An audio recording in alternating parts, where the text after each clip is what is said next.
Yeah. This meeting is being recorded. 3, 2, 1. Joining me now, John Brummett, columnist with the Arkansas Democrat-Gazette. Good to see you as always at the beginning of the week, Mr. Brummett. And good week to you. Good to hear from you. Let's begin with a pretty serious topic here. There was a death of an American journalist who has Arkansas connections, Brent Renaud. Was apparently executed by the Russians in Ukraine. He was there filming a documentary on refugees who are fleeing. This is pretty serious stuff. Does it change the dynamic for Americans or for the Biden administration in this approach now that a U.S. journalist has been killed? I think it has to, and it was already happening on the news shows yesterday. Before this horrible news broke, you were beginning to see hints that more direct action in arming Ukraine, giving more direct help to Ukraine, the great risks of that, and the nuclear with the nuclear complication. Even that aside, you were hearing more about that, and I think this is a week when something is going to be stepped up. I don't know exactly what or how, and this most perilous circumstance. But this is this literally brings it home to Little Rock. I was at some function, and a friend of mine brought me over and said, "I want you to meet a real journalist," and introduced me once. The one time I met Brent Renaud, and told me some of his international reporting. We all have our role in journalism, and some of us are here in sleepy backwoods provinces commenting and covering business, and we serve our function. But these folks who travel the globe to tell the stories, the dangerously told stories of war and pestilence and refugees, those are the celebrated real heroes. This is a tragedy that brings it home to the country politically, and definitely brings it home to Little Rock, where this family and this man were well known. So yes, I think it affects some sort of unspecified change. It almost has to.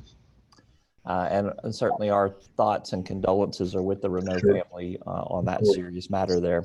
All right, let's talk some Arkansas politics, and I guess it's got a little federal dimension to it here. We're seeing some new TV ads out. Senator John Boozman with ads dealing with anti-illegal immigration. We've got some Second Amendment stuff that he's rolled out now. Sarah Huckabee Sanders with an ad where she's telling her kids she can't watch CNN, which is one of the news organizations reporting on what's happening on the front line at Ukraine.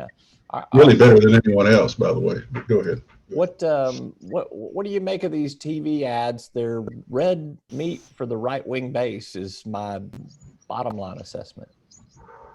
Yes. Here is Arkansas politics right now on a statewide basis. The game is in the Republican primary.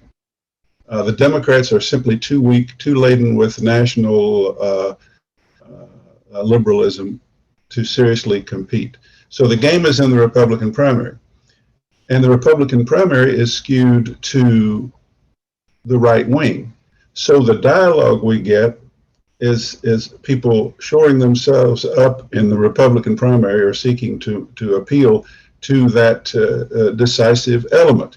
The state in the main is not actually as extreme right as this dialogue and these messages would indicate, but the dynamic is such that it has that kind of influence.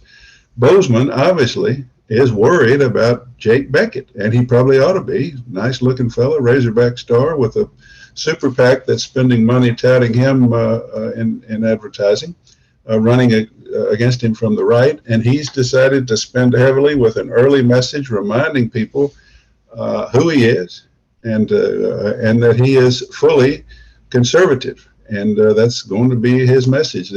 He's going to. I hadn't heard previously that he was all that committed to the wall. I'm sure he was. I don't mean to suggest he's not, but he chose to make that his first message. He's going to help Donald Trump or finish Donald Trump's wall. Now the Second Amendment, covering his bases, he is fully conservative, and he is reminding people of that. Sarah Sanders really doesn't need to spend any money. She's got this thing locked up. but she's got all this money, and she seems to be proceeding with a previous game plan, which is to open with this kind of biographical message that seeks to establish her as a regular mom of fine young children, who, oh, by the way, happens to be a close ally of Trump. It's a cute ad. It's a little narrative ad, and she performs all right, and her children are cute, and the dog is cute, and the house is lovely. But she said the things she had to say were radical left, Biden, and turn off CNN. And one word she didn't mention was Arkansas. And I'll have a column tomorrow, and I continue to develop this theme, which I think is absolutely telling, that this is a new era in Arkansas politics. Our governors used to be people who insisted on knowing personally. Come to our rallies, come to our fish fries, come to our coffee shops. This is retail campaigning. We had active competitive primaries, and Bill Clinton always got in trouble if he flirted with national politics. This is a generational, I wouldn't say advancement, I'd more likely say a descent into fully nationalized, fully media-based politics. And it wins. It scared out everybody in the Republican primary, and she's polling very well. And, she seems presumptive, but I call it almost a coronation that we're watching. And having an ad that doesn't even mention the state, but an ad for governor of Arkansas that attacks CNN because it hurt the feelings of Donald Trump, that's a new twist in Arkansas politics. Another new twist in Arkansas politics is we will have a new Senate leader in 2023. I interviewed Senator Bart Hester, the president pro tem elect. I don't have to tell you, there's been a lot of dysfunction in the state Senate over the last couple of sessions. You're going to have as many as 11 new faces in that 35-member body. How do you kind of pitch Senator Hester's approach with what you've heard that he has said so far about being a leader down there? And he comes from that right-wing conservative, very conservative strain of the party. I see him moderating a little bit. Yeah, I think so.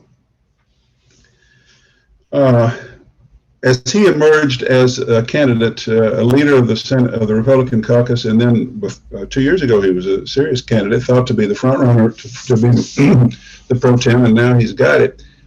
I would talk to my reasonable, pragmatic Republican sources, and I would say, what in the world? Bart Hester has seemed to me from the beginning of his career as a naive, young, extreme conservative. And now he's going to lead this splintered body. And to a man or woman, they tell me, you need to get to know Bart better. He's a Senate man. He's respectful of his colleagues. He will take this leadership more seriously in terms of the function of the body than his sort of simplistic right-wing politics. And I think you're beginning to see that in the themes that he's advancing, including visiting with you. And it is a dysfunctional place, but it's going to change. I mean, 11 are leaving for sure. Others have tough races. And I started talking with somebody last week about 3 or 4 races which pit the more conservative incumbents against what I'd say more center-inclined standard Republicanism. And this person mentioned 4 or 5 more. I think they're just all over the state, maybe 6, 7 seats. At play is the divisive resentment, extreme right incumbent versus somebody running locally, trying to moderate that a bit into a more standard, agreeable, functioning kind of Republicanism. And Hester, I think, is seeking to position himself as the man who can make all of that work. And I wouldn't have thought it 3 weeks ago. But now it seems like that he would be that kind of Senate leader. But looks like we're going to get a chance to see, and people saying, give him a chance, give him a chance. So I certainly intend to do that.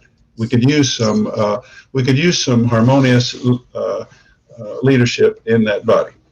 Senator Jim Hendren was once known as a Shiite Republican at one time, you'll recall as well. He moved to the center. I think he changed a little. I think we changed a little. I think with the temperament changed a little. Hester's story is a little different. I don't think he's in any remote chance becoming more liberal. I just think he's, in addition to his natural extreme conservatism, he may have some traditional Senate allegiance that he can tap here. We'll see, and can't be much worse, and could be some better. You know, I think it costs about $30,000 a day is the budget number for running the legislature when they're in session. And somebody told me, a political observer said that they should spend maybe 1 or 2 days of that pay on a therapist for the state Senate. It might help blend some personalities down there a little bit. We'll see. I think it certainly might have in last couple of years. Yep. Sure See, will. you and I just get to have therapy by talking to one another once a week. So it's much. Well, it's good for me. I hope it's good for you. I don't know if it's good for anybody else. Yes. But, we can hope so.